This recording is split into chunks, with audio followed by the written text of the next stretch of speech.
जय श्री कृष्णा। सूरदास जयंती की कथा। सूरदास जयंती कृष्ण भक्त सूरदास जी का जन्मदिन हर साल वैशाख शुक्ल पक्ष की पंचमी तिथि को मनाया जाता है। इनका जन्म हरियाणा के सीही गांव में हुआ था। सूरदास जी का जन्म 1478 में हुआ था। सूरदास जी को हिंदी साहित्य में सूर्य की उपाधि दी गई है। सूर्यदास जी के जन्म की कुछ महत्वपूर्ण बातें। सूरदास जी जन्म से ही अंधे थे, लेकिन उनकी इस अंधता ने उनकी आध्यात्मिक दृष्टि को और भी तेज कर दिया था। सूरदास जी के गुरु श्री वल्लभाचार्य थे। वल्लभाचार्य जी ने ही उन्हें कृष्ण भक्ति की प्रेरणा दी थी और उनका मार्गदर्शन किया था।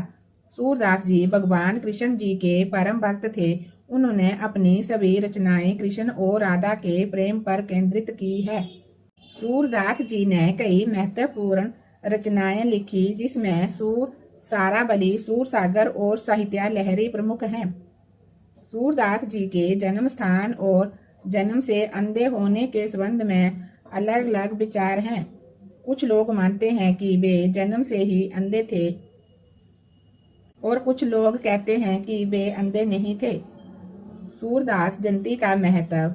सूरदास जयंती का मुख्य उद्देश्य सूरदास जी के जीवन और उनकी भक्ति, कृष्ण भक्ति को याद करना है। इस दिन लोग उनके जीवन से प्रेरणा लेते हैं और भगवान कृष्ण की भक्ति करते हैं। सूरदास जी की रचनाओं का पाठ किया करते हैं और उनके जीवन पर आधारित कथाएं सुनाई जाती है। सूरदास जयंती। संत सूरदास की कहानी और प्रमुख दोहे। भगवान श्री कृष्ण के भक्त संत सूरदास जी का जन्मदिन तिथि के अनुसार वैशाख महीने के शुक्ल पक्ष की पंचमी को मनाया जाता है। उन्हें हिंदी के अनन्यतम और ब्रज भाषा के आदि कवि कहा जाता है।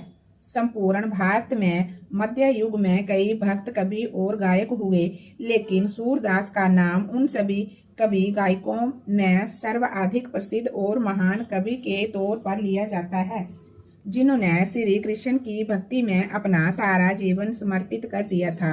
ये सूर सागर के रचयिता सूरदास की लोकप्रियता और महत्ता का ही प्रमाण है कि एक अंधे भक्त गायक का नाम भारतीय धर्म इतने आदर से लिया जाता है।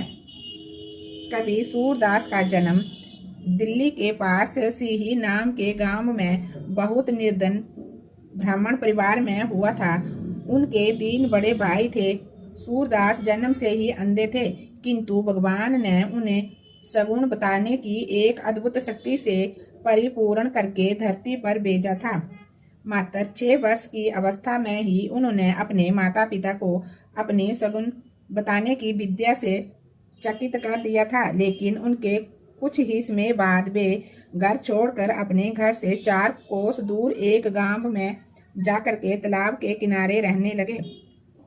सगुन बताने की विद्या के कारण शीघ्र ही उनकी ख्याति दूर दूर तक फैल गई।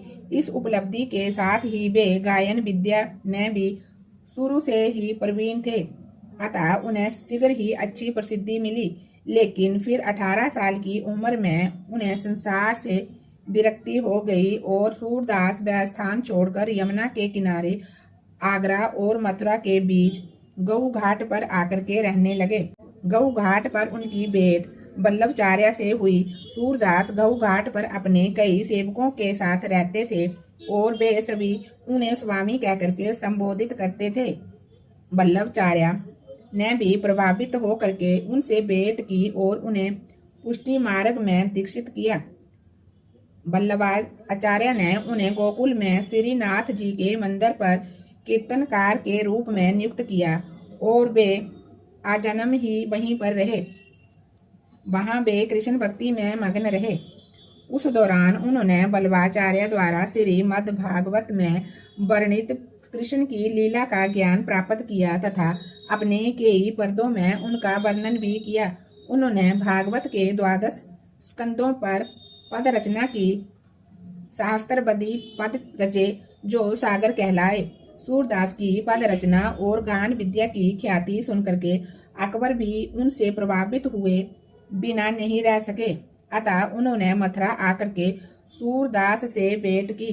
श्रीनाथ जी के मंदिर में बहुत दिनों तक कीर्तन करने के बाद जब सूरदास को एहसास हुआ कि भगवान अब उन्हें अपने साथ ले जाने की इच्छा रख रहे हैं तो वे श्रीनाथ जी में स्थित पारशोली के चंदर सरोवर पर आकर के लेट गए और श्रीनाथ जी की ध्वनि का ध्यान करने लगे।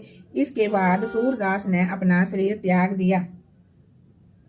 सूरदास की रचना महान कवियों के बीच अतुलनीय है। वे सच्चे कृष्ण भक्त कवि थे जो सत्य भाषण करते थे, उन्हें मूर्त रूप से देने में समर्थ होते थे। सूरदास जी का निधन काल निश्चित रूप से तो ज्ञात नहीं, परंतु अनुमानतः 100 वर्ष से अधिक की उम्र पाकर के वे 1630-35 विषव सन 1573-78 ईस्वी के लगभग पारसोली ग्राम में दिवगत हुए थे।